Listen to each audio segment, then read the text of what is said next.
परम पूज्य श्री प्रेमानंद जी महाराज, वो रोज सोहनी सेवा करते थे, झाड़ू लगाते थे पूरे वृंदावन में। यत्र तत्र जहां उनका मन करता था उसी कॉलोनी का आज पूरी सफाई करते। सुबह 4 बजे से उनका यही भजन था, यही संध्या थी, यही नाम जप था। सोहनी लेते और लेकर के बुहारते पूरे मार्ग को। और हमारी आपकी तरह नहीं जोर जोर से, नहीं, धीमे धीमे। उनके मन में यह भाव था कि वृंदावन श्री प्रिया प्रियतम का ही स्वरूप है, इनके प्रति मैं रोष नहीं करूंगा, धीमे धीमे। और जब बुहारते थे तो अपने नेत्रों से ध्यान पूर्वक ब्रज की रज को देखते थे। कहीं कोई चिन्ह दिख जाए, कहीं किशोरी जी के चरण रज दिख जाए, कहीं ठाकुर जी के चरण दिख जाए।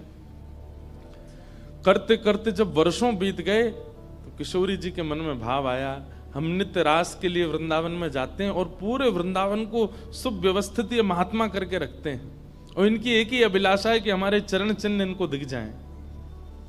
एक दिन किशोरी जी ने उनको अपने चरण चिन्ह का दर्शन कराया। वो चरण चिन्ह देख करके उनके मन में विश्वास हो गया कि हे श्यामा जो चरण चिन्ह है इसका मतलब चरण भी है, और चरण है तो मतलब आप भी हो। जब चरण चिन्ह तक ले ही आई हो तो आप अपने दर्शन भी करा दो। अब अगली उनकी स्थिति हो गई कि अब चरण चिन्ह नहीं, अब तो प्रत्यक्ष किशोरी जी को देखना है। लेकिन हमारे ब्रज की एक परंपरा है कि जब तक किशोरी जी की सखियां अनुमति नहीं देंगी ना, तब तक किशोरी जी के दर्शन नहीं हो सकते। इसलिए ललिता जी को मनाओ, विशाखा जी को मनाओ, यमुना जी को मनाओ, गोपेश्वर महादेव को मनाओ। सखियां जब रीझ जाएंगी तब किशोरी जी से मिलना होगा। वृंदावन रस अलग है। अभी हम 15 तारीख से जो कथा करने वाले हैं वो वृंदावन रस के ही ऊपर है। 15 से लेकर के 18 अप्रैल तक गांधी धाम कच्छ गुजरात में, जहां पर वृंदावन रसामृत पद लिखा गया, वहां उस कथा को आप लाइव सुनना। उसमें वृंदावन रस की ज्यादा चर्चा करेंगे। तो जब तक ललिता विशाखा आदि सखियां अनुमति नहीं देती तब तक किशोरी जी के दर्शन नहीं होते। लेकिन किशोरी जी तो चाहती हैं कि उनको दर्शन दें। तो एक दिन किशोरी जी ने रास करते करते अपना नूपुर वहीं छोड़ दिया, और नूपुर छोड़ करके किशोरी जी निकुंज में चली गई। आप सुबह सुबह जब सोहनी करने आए तो आपको वो नूपुर मिला, और नूपुर देख करके वो आनंदित हो गए। इतना सुंदर नूपुर, ऐसी सुंदर उसकी कलाकृति, इतना हल्का उसका वजन, इतना सुंदर उसका स्वरूप।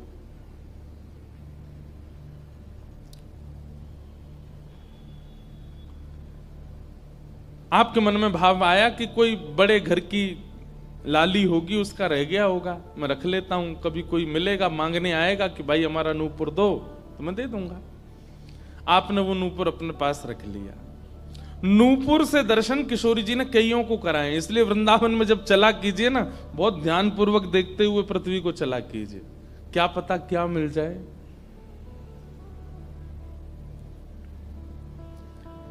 सूरदास जी को भी नूपुर से ही दर्शन हुए किशोरी जी के, और आज इन महापुरुष को भी हो रहे हैं। मुझे नाम स्मृति में नहीं आ रहा है, शायद संभवतः श्याम चरण दास जी नाम था। तो नूपुर को अपने पास रख लिया।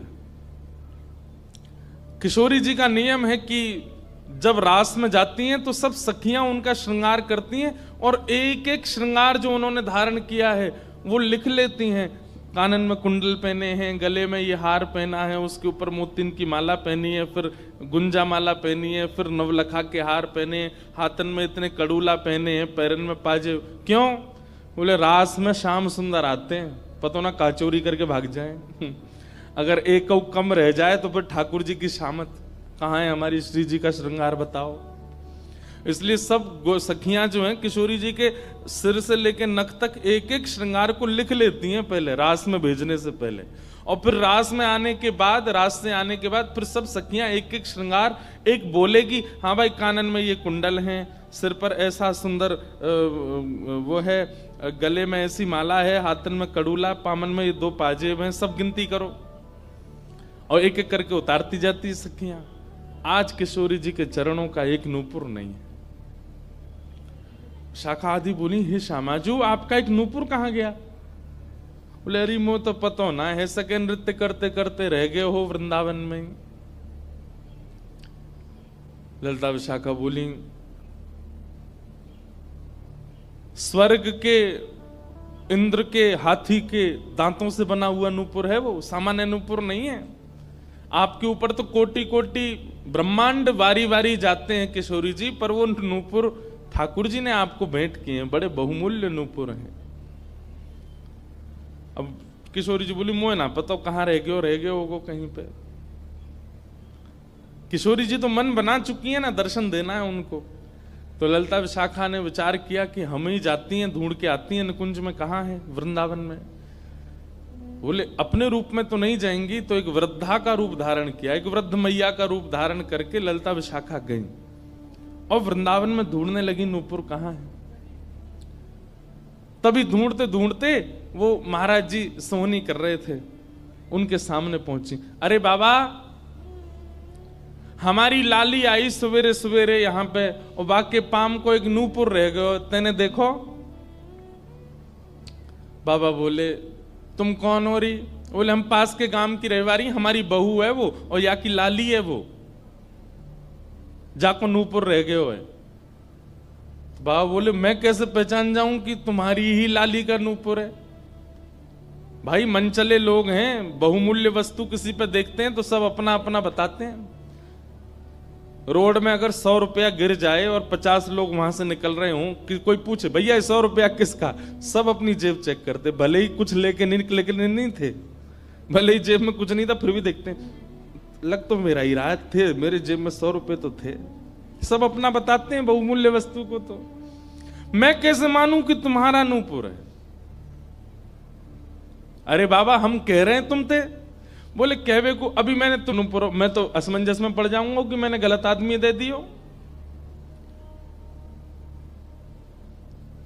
बाबा फिर कैसे माने को? बोले एक नूपुर मेरे पास है, एक नूपुर तुम्हारी बहू ने ही पहन रखो होगो, वाकू ले आओ और यहां ला करके मुझे पहले नूपुर की पहचान करा तो मैं दूसरा दे दूंगा। ललिता विशाखा बोली बड़ो चतुर बाबा है, श्री जी को बुला रहा है। अरे बाबा तो शर्म ना आवे, ऐसी घर की बहू बेटी ने हम तेरे पास लेके आवेंगे? बाबा बोले तो फिर चले जाओ, तुम पे भैया खूब धन धान्य, दूसरों नूपुर बनवा लियो, जे मुंह पे ही रहने दो। ललिता विशाखा बड़ी चिंता में लौट करके आई तो किशोरी जी बोली क्या बात है, आप इतनी चिंतित क्यों? बोले एक बाबा है, बाने आपको नूपुर धल लियो, यूं कह रहा है कि पहले जिनके पास एक नूपुर है उनको लेके आओ तब दूसरा दूंगो। तो श्री जी बोली इसमें क्या देर है, फिर ले चलो, चलते हैं ना। विशाखा जी समझ गई, बोले हे ललिता जी ये सब लीला किशोरी जी कर रही हैं, इनको दर्शन देना है उनको, और हमसे और आपसे स्पष्ट कह नहीं सकती, क्योंकि हम तो फिर सबको परखने लगती है ना कि इसमें कोई दोष तो नहीं, इसमें क्या गुण है। इसलिए किशोरी जी सीधे हमसे नहीं बोल करके और ये लीला कर रही हैं, इनको ले चलो। और किशोरी जी आई वृंदावन और महात्मा बैठे सोहनी कर रहे थे, और सामने से जैसे ही किशोरी जी को आते हुए देखा, बाबा ले हमारी बहू आ गई, अब नूपुर दे दे, देख या को नूपुर भी वैसा ही है। बाबा बोले मेरी आंख की कमजोर है ने, दूर से दिखना रही, पास लाके हाथ से स्पर्श कराओ। ललिता विशाखा बोली बाबा तो शर्म ना आ रही अपनी बहू को स्पर्श करा में? तो बोले चरण स्पर्श करावे में कहा देर, ले आओ।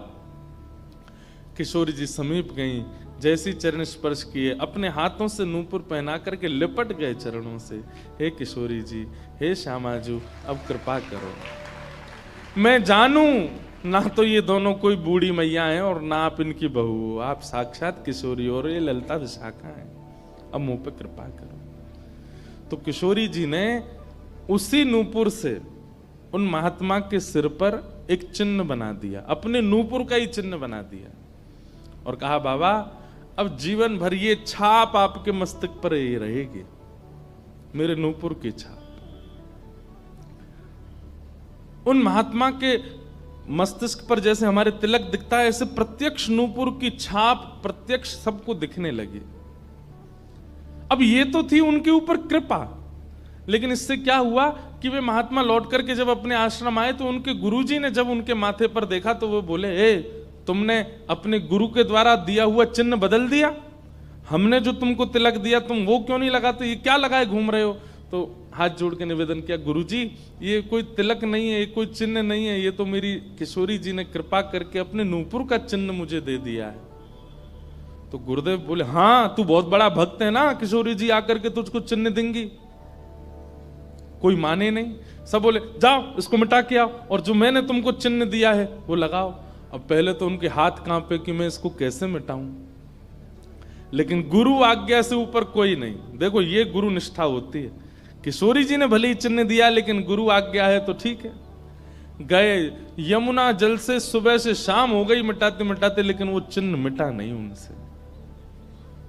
शाम को लौट करके आश्रम आए तो गुरुजी बोले, मैंने तुझे सुबह टोका था ना ये चिन्ह मिटा के आ, और तू अभी भी नहीं मिटा रहा। बोले गुरुजी मैंने प्रयास तो बहुत कर लिया लेकिन ये मिट नहीं रहा है। तब भी उनके गुरुजी माने नहीं।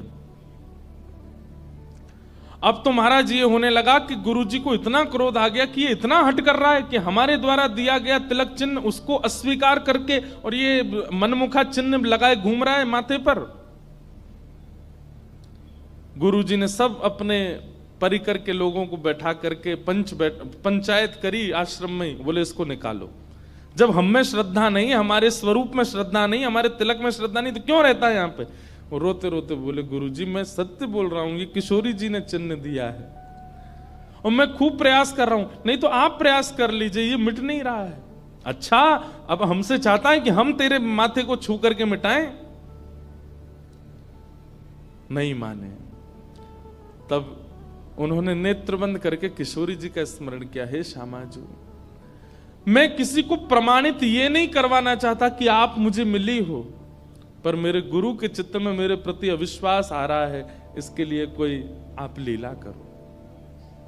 तो भगवान के सखा श्री सुबल जी की ये आराधना करते थे। ये जो महापुरुष थे ये ठाकुर जी के सखा सुबल का चिंतन करते थे कि कभी मैं ठाकुर जी से मिलने का मन हो तो सुबल, जैसे भगवान के सखा है ना, तन सुखा मन सुखा धन सुखा मधुमंगल श्री दामा सुबल, तो ये सुबल का चिंतन करते थे कि सुबल कभी कृपा करेंगे तो मुझे ठाकुर जी से मिला देंगे।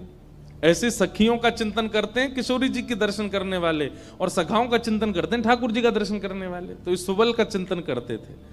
तो किशोरी जी ने सुबल को बुलाया। सुबल आए, श्यामाजू आज्ञा करो। बोले आपको हमारा एक काम करना है। एक महात्मा पर हमने कृपा करके उसको अपने नूपुर का चिन्ह दिया है और उनके गुरुदेव को विश्वास नहीं हो रहा कि ये चिन्ह हमने दिया है, इसलिए वो आपकी आराधना करते हैं, आपको बहुत बचते हैं। आप जाकर के हमारी तरफ से ये प्रमाण दे दो कि हमने चिन्ह दिया, क्योंकि उस सभा में कई लोग ऐसे हैं जिनको मेरे दर्शन का अधिकार नहीं है और मैं तो जाना चाहती हूं पर ये ललिता विशाखा मुझे जाने नहीं देंगी, इसलिए आप जाकर के वहां प्रमाणित कर दो कि ये चिन्ह मैंने दिया है। तब भगवान के सखा सुबल साक्षात उस आश्रम में प्रकट हो गए और प्रकट होकर के जैसे देखा दिव्य देह, दिव्य तनु, दिव्य तेज निकल रहा है, सबने प्रणाम किया। बोले कि ये आपका परिचय। बोले मैं भगवान का सखा सुबल हूं। देख करके सबने बोले आप कैसे आए। बोले हे गुरुदेव आप अपने शिष्य पर इतने रोष कर रहे हो, ये चिन्ह ये किशोरी जी ने ही इनके माथे पर पधराया है, आप इनके ऊपर नाराज मत हो। अब सुबल प्रमाणित करके चले गए। अब क्या हुआ, गुरु जी को आत्मग्लानि होने लगी। बोले मैं गुरु हूं और मेरे चेला को ठाकुर जी मिल गए, श्री जी मिल गई और मुझे विश्वास नहीं हुआ। तब गुरु जी ने अपने गुरुजनों को, अपने श्रेष्ठ जनों से जाकर के कहा कि मुझसे अपराध बना है। ठीक है, गुरु शिष्य के ऊपर क्रोध कर सकता है, उसका कोई दंड नहीं होता, पर किशोरी जी के द्वारा कृपा की गई, मैंने उस पर प्रश्न चिन्ह उठा दिया, इसका तो मुझे दंड मिलना चाहिए। तब सब रसिक जनों ने विचार किया, बोले इसका क्या दंड दें। तो बोले आप एक काम कीजिए कि दंडोत्सव कीजिए। दंडोत्सव। बोले दंडोत्सव में क्या करना है। बोले आज तक जितनी तुम्हारे पास जमा पूंजी है सब संतों की, भक्तों की सेवा में लगा करके और आनंद से सुंदर भंडारा करो, सुंदर नाम संकीर्तन करो, सुंदर अपने घर पर एक उत्सव रखो और उसमें जितने महापुरुष आए सबको दंडवत प्रणाम करते करते सबसे क्षमा मांगो और फिर जब सब तुम्हारा धन संपत्ति अब तक जितनी कमाई वो सब संतों की सेवा में लग जाए, फिर उन संतों से कृपा प्रसादी मांगो कि आप सब मुझे क्षमा कर दो। इस प्रकार से दंडोत्सव करो। तो जिन्होंने ये भाव कहा है उनको ये दंडोत्सव करना है। दंडोत्सव मतलब अब पूरे जीवन की जमा पूंजी तो खर्च नहीं कर पाओगे, पर हां पिछले 3-4 साल में जो जमा कर रखा है प्रयास करो उससे। पंढरपुर में वारी जाती हैं, हमें भैया बता रहे थे अपने जो जिनके साथ हम घूम रहे थे कल, कि यहाँ वारी जाती है, यहीं से जाती हैं श्री पंडरीनाथ भगवान की वारी में इतने सारे वैष्णव जाते हैं, उनकी सेवा में लगा दो। वृंदावन जाके कुछ लगाया, पंढरपुर में लगा दो, गोवर्धन में लगा दो, और सुंदर अपने घर पर एक ठाकुर जी का उत्सव करके किसी श्रेष्ठ को वृंदावन से बुला करके उनका सुंदर संकीर्तन करवाओ, कथा करवाओ, 2-3 दिन का ही कोई उत्सव रखो। इस प्रकार से अपनी वो जमा पूंजी संत वैष्णवों की सेवा में खर्च करके भंडारा करा के जितनों से मिलो सबसे क्षमा मांगो। वारी निकलती है आषाढ़ी एकादशी पर, इतने सारे वैष्णव जाते हैं पंढरपुर दर्शन करने, मार्ग पे खड़े होकर सबको शरबत पिलाओ और जो जो शरबत पिए उससे क्षमा मांगो, मुझे क्षमा कर दो, मुझसे अपराध बना है, मैंने कंठी पहनने के बाद भी मांस का सेवन किया, मैंने मद्य का सेवन किया, मैंने ऐसा किया, ये क्षमा मांगो। असंख्य भक्त एक साथ जब आपको क्षमा करेंगे तब आपका ये अपराध पूर्ण होगा। इसी को कहते हैं दंडोत्सव। तो फिर कथा पूरी करें। वो महाराज जी को सब लोगों ने कहा तुम दंडोत्सव करो, तो उन्होंने कहा ठीक है, मैं अगले 7 दिन के लिए दंडोत्सव करूंगा। ब्रज में जितने भी संत आवेंगे ब्रज की सीमा पर खड़े होकर के सबको माला पहना करके सबको सत्कार के साथ लाया जाए। आश्रम में उनकी रहने की सुंदर व्यवस्था, प्रसाद की व्यवस्था, और नाम संकीर्तन अखंड चले 24 घंटा 7 दिन तक, और खूब भंडारा चले, और जितने महापुरुष आए सबसे क्षमा मांगनी। तो जब ये दंडोत्सव का बात हुई तो गुरु जी ने दंडोत्सव लिया, और चेला बेचारे जिनको किशोरी जी ने चिन्ह दिया था वो मन में सोचने लगे ये क्या हो रहा है, मेरे कारण मेरे गुरुजी को दंडोत्सव करना पड़ रहा है। तो उन्होंने अपने गुरुदेव के सामने प्रणाम करते हुए अपनी झोली फैला के कहा गुरुजी मुझे एक भिक्षा दे दो। तो क्या चाहिए? बोले जो दंडोत्सव आप करना चाह रहे हैं वो मुझे करने दीजिए, आप विराजिए, आपकी जगह मैं करूंगा, मैं शिष्य हूं आपका। तो बोले नहीं नहीं, अपराध हमने किया तो तुम क्यों करोगे? बोले गुरुजी बस यही कृपा चाहिए। तब बड़े संतों ने मिलकर के सबने कहा कि भाई देखो शिष्य कर सकता है, अगर इनकी इच्छा है तो ये करने दो। तो फिर गुरुजी का दंडोत्सव उन्होंने ही किया जिनको चिन्ह किशोरी जी ने प्रदान किया था, दंडोत्सव मनाया। इस प्रकार भैया जिनसे ये अपराध बन जाता है ना, कभी कंठी माला पहनने के बाद अपराध बन जाता है, किसी वैष्णव के प्रति कुभाव बन जाता है, किसी तीर्थ में जाकर के कोई पाप बन जाता है, उनको ये सब दंडोत्सव करने चाहिए। अपनी कोई पैसा खर्च कराने के लिए नहीं कह रहे हम, लेकिन हाँ जितना हो सके वैष्णवों की सेवा करके, अब चाहे वो धन लगा के करनी पड़े, चाहे तन से करनी पड़े, चाहे मन से करनी पड़े। पर लोग बड़े कंजूस हैं आजकल, बोले कि महाराज जी आपने मन से सेवा भी तो कही है, कोल्हापुर में बैठे बैठे आंख बंद करके यहीं संतों की सेवा कर देंगे, इनके पाम पूछ दिए, 5000 रुपये हमने दक्षिणा में दे दिए, ले खर्च भी नहीं हुए, मन से सेवा भी हो गई।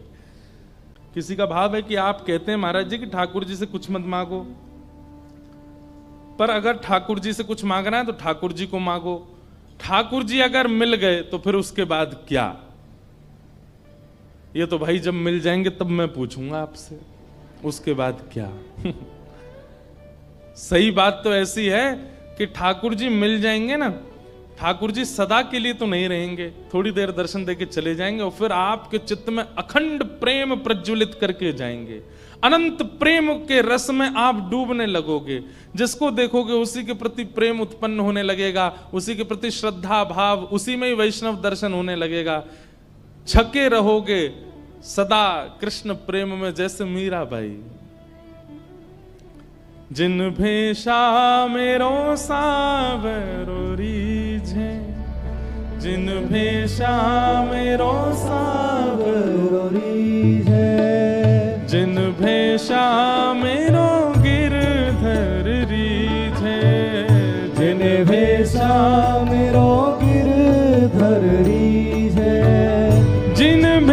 निर्वेशा प्यारो विठ्ठल री जय, निर्वेशा प्यारो विठ्ठल री जय। सोही भेष धरूंगी हो मैं तो सोही भेष धरूंगी। अरे हाँ मैं तो सोही भेष धरूंगी हो मैं तो सोही भेष धरूंगी। अरे हाँ मैं बैरागन होऊंगी, मैं बैरागन ओ बाला, मैं बैरागन हूँगी, मैं बैरागन होऊंगी, मैं बैरागन होऊंगी। ओ प्राण हमारा वहाँ बसत है, प्राण हमारा वहाँ बसत है। प्राण हमारा वहाँ बसत है, प्राण हमारा वहाँ बसत है। ओ यहाँ तो खाली को, यहाँ तो खाली को, हाँ यहाँ तो खाली को, यहाँ तो खाली को। ओ मात पिता परिवार सोई है, मात पिता परिवार सोई है। मात पिता परिवार सोई है, मात पिता परिवार सोई है। ओ कहिए तिनका तो भला कहिए तिनका तो, हाँ भला कहिए तिनका तो, भला कहिए तिनका तो। अरे हाँ मैं बैरागन हूँगी, मैं बैरागन होऊंगी, मैं बैरागन होऊंगी, मैं बैरागन। भाव भाव से ओ बाला, मैं बैरागन हूँगी, मैं बैरागन हूँगी, मैं बैरागन हाँ हूँगी, मैं बैरागन होऊंगी, मैं बैरागन ओ हूँगी, मैं बैरागन होऊंगी, मैं बैरागन होऊंगी। ऐसे प्रेम में छक जाएंगे। जैसे किसी प्यासे को पानी पिला दिया जाता है तो क्या उसको दोबारा प्यास नहीं लगती? लगती है। ठीक वैसे ही ठाकुर जी एक बार शीतलता दे देते हैं दर्शन देके, और उसके बाद जब जाते हैं तो फिर से वही स्थिति और दुगनी हो जाती है, मिलन की उत्कंठा और ज्यादा व्याकुल कर देती है। ठाकुर जी का मिलन परिपूर्णता नहीं कर देता, इसका मतलब यह नहीं है कि आपका अब इच्छा नहीं होगी, बल्कि पहले से और तीव्र इच्छा प्रकट हो जाएगी।